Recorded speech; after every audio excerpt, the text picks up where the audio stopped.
विनोद आणि पूजा बिछाण्यावर जाऊन धुमाकूळ घालायला सुरुवात करतात आणि सावित्री त्यांना उभं राहून पाहत राहते. त्यांना पाहून सावित्रीच्या शरीरातही आता आग लागते. जेव्हा पूजाने पाहिलं की तिची नंदही आता अस्वस्थ झाली आहे, तेव्हा ती तिच्या जवळ जाऊन तिलाही बोलावून घेते. विनोद जेव्हा सावित्रीला या अवस्थेत पाहतो, तेव्हा तो स्वतःवर नियंत्रण ठेवू शकत नाही. मग तिच्या जवळ जाऊन तिलाही आपल्या खेळात सामील करून घेतो. त्यानंतर तो त्या दोघींशी खेळायला सुरुवात करतो. हालो मित्रांनो, तुमचं आमच्या एका रोमांचक कथेत स्वागत आहे. मला विश्वास आहे की ही कथा तुम्हाला खूप आवडेल. मित्रांनो, जर तुम्ही आमच्या चॅनेलवर नवीन असाल तर कृपया सबस्क्राईब करा आणि व्हिडिओला लाईक करा. तर चला, कथा सुरू करूया. ही गोष्ट 2017 सालातील आहे, जेव्हा महाराष्ट्रातील नाशिक जिल्ह्यातील एका गावात पूजा नावाच्या मुलीचा विवाह मनोज नावाच्या तरुणाशी झाला.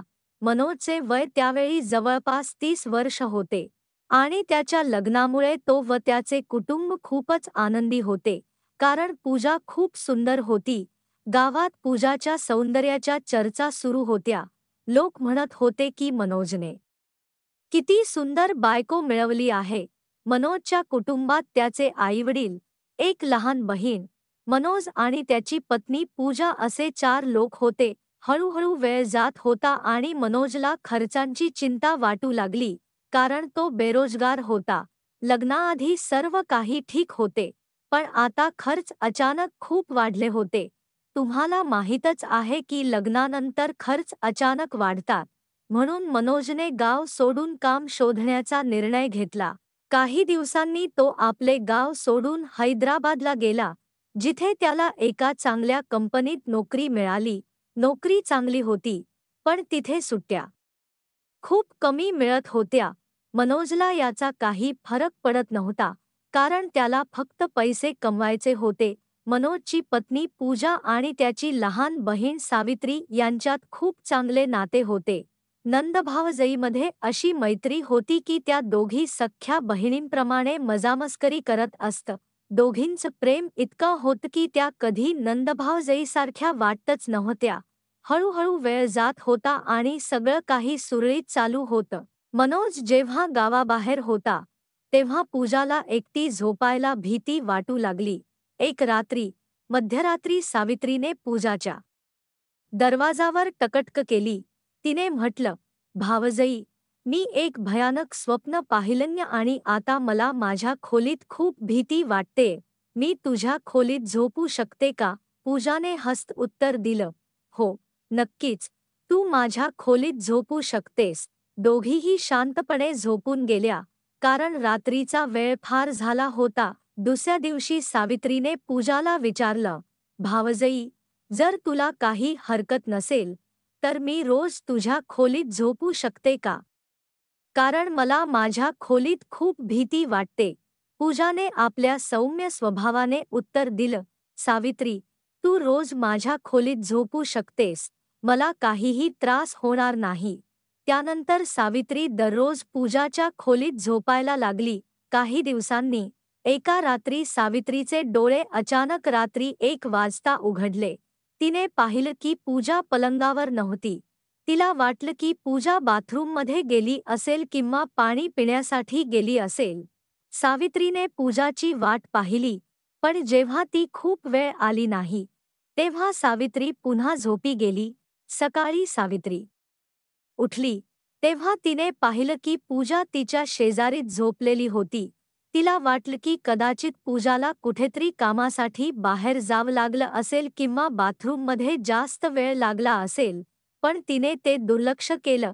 काही दिवसांनंतर एका रात्री पुन्हा सावित्रीचा डोळा पूजाच्या बांगड्यांच्या खणखणाटामुळे उघडला. पूजा बाहेर जाण्यासाठी तयारी करत होती आणि सावित्री जाणून-बुजून झोपेचं नाटक करत होती, कारण ती जाणून घ्यायचं ठरवत होती की पूजा इतक्या रात्री कुठे जाते. 2 तास झाले तरी पूजा परत आली नव्हती आणि सावित्रीच्या यातून झोप उडाली. ती विचार करत होती की पूजा इतक्या उशिरा कुठे गेली होती. एका रात्री सावित्रीने पूजाला थेट विचारलं की ती रोज रात्री कुठे जाते, कारण घरात ती एकटी असायची आणि पूजाचं उशिरा परतणं तिला अस्वस्थ करायचं. सुरुवातीला पूजाने याकडे दुर्लक्ष करण्याचा प्रयत्न केला, पण सावित्रीच्या हट्टापुढे तिला सत्य सांगावं लागलं. पूजाने सावित्रीला सांगितलं, चल, तूही बघून घे. पण ही गोष्ट फक्त आपल्यातच राहिली पाहिजे. सावित्रीने याला होकार दिला आणि दोघी घराबाहेर पडल्या. पूजाने सावित्रीला म्हासांच्या तबल्याजवळ थांबवलं आणि म्हणाली, तू इथेच थांब, मी तुला नंतर आत बोलावेन. पूजा आत गेली आणि सावित्री एका छिद्रातून आतलं दृश्य पाहू लागली. त्या खोलीत आधीच एक माणूस होता आणि पूजा त्या माणसाकडे पुढे जाऊ लागली. सावित्रीने पाहिलं की दोघंही एकमेकांच्या शरीराला स्पर्श करत होते. हे दृश्य पाहून सावित्रीचं मन अस्वस्थ झालं. तिला जाणून घ्यायचं होतं की हा माणूस नक्की कोण आहे, पण त्याचा चेहरा तिला नीट दिसत नव्हता, कारण ती फक्त त्यांच्या शरीराचे हालचाल पाहू शकत होती. तेवढ्यात सावित्रीचा पाय घसरतो आणि जवळ पडलेल्या बादलीवर लाकूड कोसळतं. त्यामुळे जोराचा आवाज होतो. त्या आवाजाने तो माणूस दचकतो आणि विचारतो, बाहेर कोण आहे? पूजाने त्याला शांत करत सांगितलं, ही माझी नंद आहे, काळजी करू नकोस, मी तिला आत बोलावते. माणसाने म्हटलं, जर ती काही गडबड करणार नसेल तर तिला आत बोलाव. पूजा बाहेर येते आणि सावित्रीला आत येण्यासाठी सांगते. सावित्री आत गेल्यावर तिथलं दृश्य पाहून थक्क होते. तिची अवस्था खूप खराब झाली होती. ती घाबरलेली होती आणि तिला काहीच कळत नव्हतं की आता काय करायचं, कारण तो माणूस दुसरा कोणी नव्हता, तर त्यांच्या घरचा नोकर विनोद होता. 47 वर्षांचा विनोद मजबूत शरीराचा मालक होता आणि दिसायला अजूनही तरुण वाटत होता. नंतर विनोद आणि पूजा आपलं काम सुरू ठेवतात आणि सावित्री तिथेच उभी राहून त्यांना पाहत राहते. दोघांना बघून सावित्रीच्या मनात अस्वस्थता निर्माण होऊ लागते. जेव्हा पूजाने पाहिलं की तिची नंदही आता बेचैन झाली आहे, तेव्हा ती तिच्याजवळ जाऊन तिला देखील या चर्चेत सामील करून घेते. विनोद जेव्हा सावित्रीला या परिस्थितीत पाहतो, तेव्हा त्याच्यावर त्याचा ताबा राहत नाही आणि तो सर्व मर्यादा ओलांडतो. हळूहळू सावित्रीलाही हे सगळं आवडू लागतं आणि त्याचा परिणाम असा होतो की तिला याची सवय लागते. विनोदचं आयुष्य खूप मजेत चाललं होतं. त्याचं जीवन जणू सुखाने भरलं होतं. त्याला तर 2-2 उपहार आपोआप मिळाले होते. विनोद स्वतःला खूप नशीबवान समजत होता, कारण या वयातही त्याला 26 वर्षांची पूजा आणि 20 वर्षांची सावित्रीचं साथ मिळत होतं. पण प्रश्न असा आहे की खरंच विनोद नशीबवान होता की त्याचं नशीब आता खूप वाईट वळण घेणार होतं? कारण असं सुख फार काळ टिकत नाही. अशा क्षणिक सुखात बुडालेला माणूस हळूहळू आपलं आयुष्य उद्ध्वस्त करून बसतो आणि येणाऱ्या संकटांबद्दल विनोद पूर्णपणे अनभिज्ञ होता. तो फक्त हेच विचार करत होता की काश वेळ इथेच थांबेल. तो त्याचं असं चालू होतं. पूजा आणि सावित्री नेहमीच आपल्या शरीराच्या भुकेसाठी विनोदकडे जाऊ लागल्या होत्या. बदल्यात त्या त्याला 4-5 हजार रुपये खर्चासाठी देत असत. पूजा आणि सावित्री विनोदचं खूप काळजीपूर्वक खाणं आणि राहणं पाहत होत्या. त्याला चांगला जेवण आणि काजू बदामसारखे ड्राय फ्रूट्स दिले जात होते, जेणेकरून त्याला कोणत्याही प्रकारची कमजोरी जाणवू नये. एक दिवस सकाळी विनोद तबेल्याच्या बाहेर बसून काजू बदाम खात होता. त्याचवेळी पूजाचा सासरा त्याला पाहतो. तो त्याच्या जवळ जाऊन विचारतो, तू इतके महाग ड्राय फ्रूट्स कुठून आणलेस? यावर विनोद म्हणतो, मालक, थोडी कमजोरी जाणवत होती म्हणून बाजारातून आणले. पूजाचा सासरा विचार करू लागतो की विनोदची पूर्ण पगार तो थेट त्याच्या घरी पाठवतो. मग विनोदकडे इतके पैसे कुठून आले? मात्र तो हा विचार सोडून देतो आणि परत घरी जातो. वेळ अशीच पुढे जात होती. एक दिवस पूजा आणि सावित्री त्यांच्या खोलीतून गायब होत्या. त्या विनोदकडे जाऊन आपली तरुणाईचा आनंद घेत होत्या. त्याच रात्री पूजाची सासू वॉशरूमच्या दिशेने जात असताना तिला बहूच्या खोलीचं दार उघडं दिसतं आणि आत लाईट चालू होती. कुतूहलाने ती बहूच्या खोलीकडे जाते. खोलीत जाऊन पाहते तर बहू तिथे नाही. नंतर ती विचार करते की कदाचित सावित्रीच्या खोलीत असेल, पण जेव्हा सावित्रीची खोली देखील रिकामी आढळते, तेव्हा पूजाची सासू खूप चिंतेत पडते. तिने पूर्ण घर शोधलं, पण त्या कुठेही सापडल्या नाहीत. शेवटी पूजाची सासू तिच्या नव्याला ही गोष्ट सांगते. हे ऐकताच तोही चिंतेत पडतो आणि पूर्ण घरात त्यांना शोधू लागतो. जेव्हा त्या कुठेही सापडत नाहीत, तेव्हा त्याला वाटतं की विनोदकडे जाऊन विचारावं.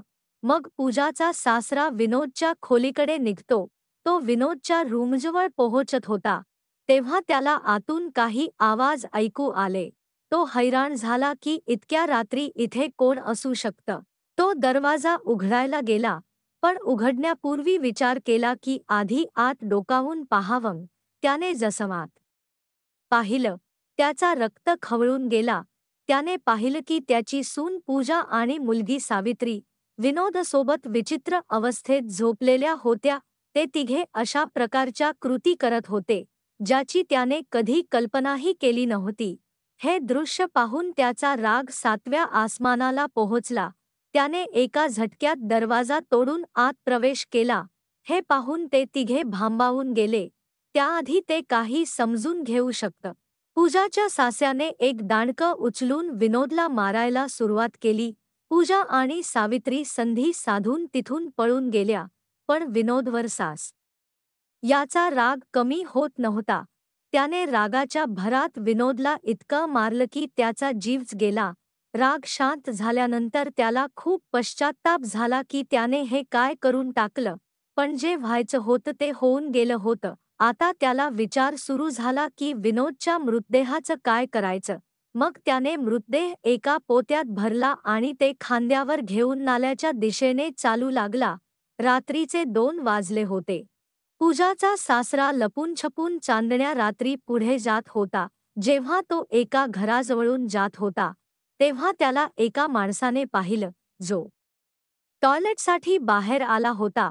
त्या माणसाला वाटलं की हा कोणीतरी चोर आहे जो काही सामान चोरून पळत आहे. तो माणूस त्याच्या मागे लागला. नाल्याजवळ पोहोचून पूजाचा सासरा पोत्याला खाली ठेवून काही वेळ थांबला आणि आजूबाजूला पाहू लागला. नंतर त्याने पोत्याला नाल्यात फेकून दिलं आणि त्याच मार्गाने घरी परतला, ज्या माणसाने त्याचा पाठलाग केला होता. तो हे पाहण्यासाठी परत नाल्याच्या दिशेने गेला की पोत्यात काय होतं. लोभाने त्याने पोतं उघडायचा प्रयत्न केला. जसं पोतं उघडलं, तो घाबरून ओरडला कारण त्यात एक मृतदेह होता. तो ओरडत गावाच्या दिशेने धावला आणि गावात पोहोचून त्याने सगळ्या गावक्यांना ही गोष्ट सांगितली. गावक्यांनी तात्काळ पोलिसांना फोन केला आणि सगळे लोक नाल्याच्या दिशेने गेले, जिथे मृतदेह पडलेला होता. काही वेळातच पोलीस देखील घटनास्थळी पोहोचले. तपासादरम्यान समजले की तो मृतदेह विनोदचा आहे, जो पूजाच्या घरी नोकर म्हणून काम करत होता.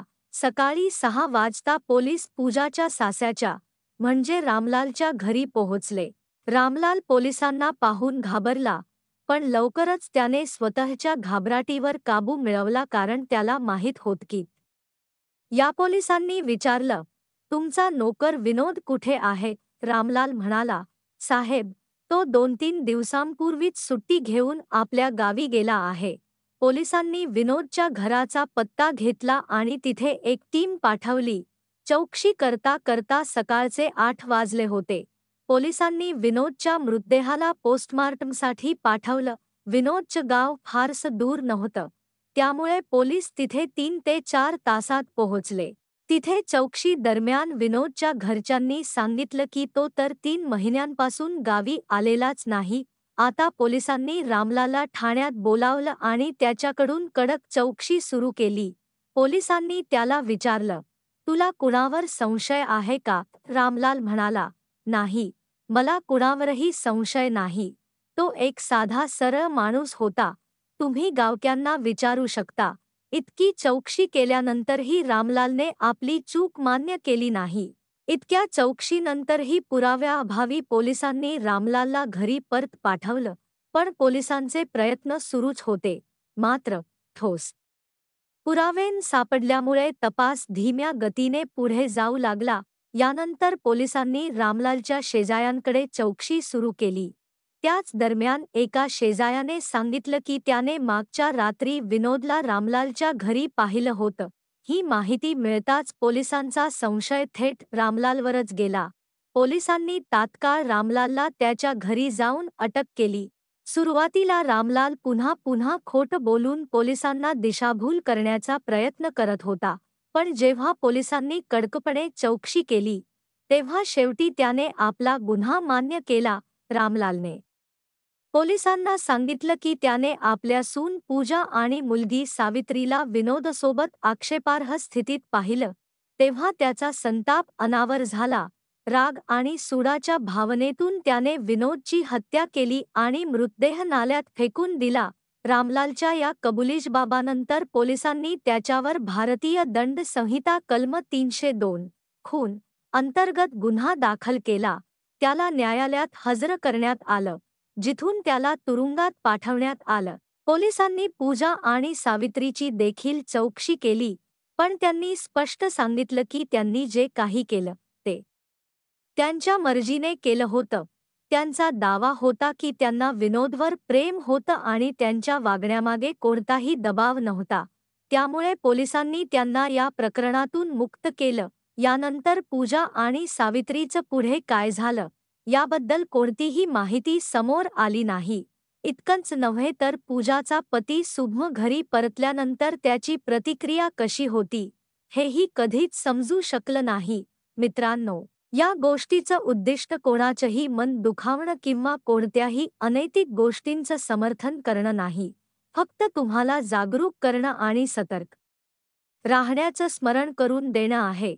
समाजात अशा घटना टाळण्यासाठी तुम्ही सतर्क राहा आणि इतरांनाही सतर्क करा. जर तुम्हाला माझी ही गोष्ट आवडली असेल तर या व्हिडिओला लाईक करा, चॅनेलला सबस्क्राईब करा आणि हा व्हिडिओ जास्तीत जास्त लोकांपर्यंत पोहोचवा. पुन्हा भेटूया अशाच एका नव्या गोष्टीसह. धन्यवाद.